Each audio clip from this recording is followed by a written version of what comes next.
અત્યારે આપણે જુનાગઢ જિલ્લા વડા પોલીસ કચેરીની બહાર એક પ્રતિક ઉપવાસ ઉપર બેઠેલા લોકો સાથે મળીએ જે આપણે સોનમ વાંગચુકના સમર્થનમાં અત્યારે આવેલા છે. આ તમે જોઈ શકો છો. હવે આપણે થોડીક એની વિશે ચર્ચા કરીએ. અમિતભાઈ ઠુમર, આપણે તમે જણાવો. આજે અમિત પટેલ જુનાગઢ જિલ્લા કોંગ્રેસ પ્રમુખ, દિલ્હીમાં જે ઘટના બની છે આ દેશ માટે શરમજનક ઘટના હોય. દેશનું ભવિષ્ય એ યુવાનો, વિદ્યાર્થીઓ અને એમના જ્યારે અન્યાય થયો હોય, આ સરકાર જે શિક્ષણ પ્રધાનનું રાજીનામું લેવું જોઈએ એને બદલે શિક્ષણ પ્રધાનને છાવરવાનું કામ સરકાર દ્વારા થયું છે. ત્યારે આ જૂનાગઢમાં આજે જે ઉપવાસ છાવણીની મુલાકાતે આવ્યો છું.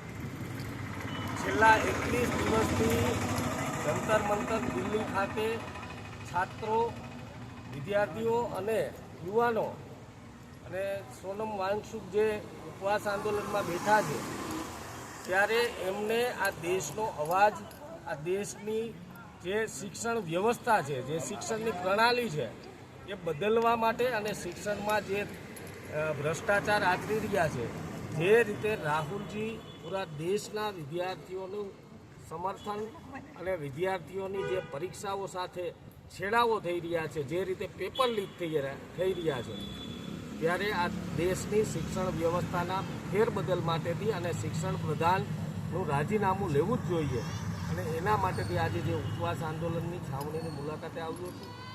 હું 100% મીડિયાના માધ્યમથી કહું છું કે દેશના વિદ્યાર્થીઓએ, યુવાનોમાં જે જાગૃતતા આવી છે અને એ જાગૃતતાને લઈ આજે દેશની સરકાર એ લોકસભામાં જે રીતે વિપક્ષ આજે પ્રશ્નો ઉઠાવી રહ્યું છે પણ એમનો જવાબ આપવા માટે એમની પાસે જવાબ નથી, ત્યારે આ શિક્ષણ વ્યવસ્થાનો બદલાવ થવો જોઈએ.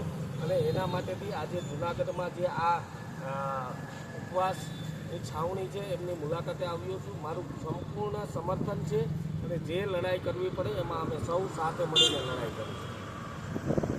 હવે આપણે જોઈ શકીએ છીએ, આપણે જો આ જુનાગઢ જિલ્લા વડા કચેરીની બહાર બેઠા છે અને આપણે આ લોકો એના સમર્થનમાં બેઠા છે. આપણે ગિરનાર આવાજ ન્યૂઝ ચેનલમાંથી આ ઇન્ટરવ્યૂ લીધેલું છે. જય હિન્દ, જય ભારત.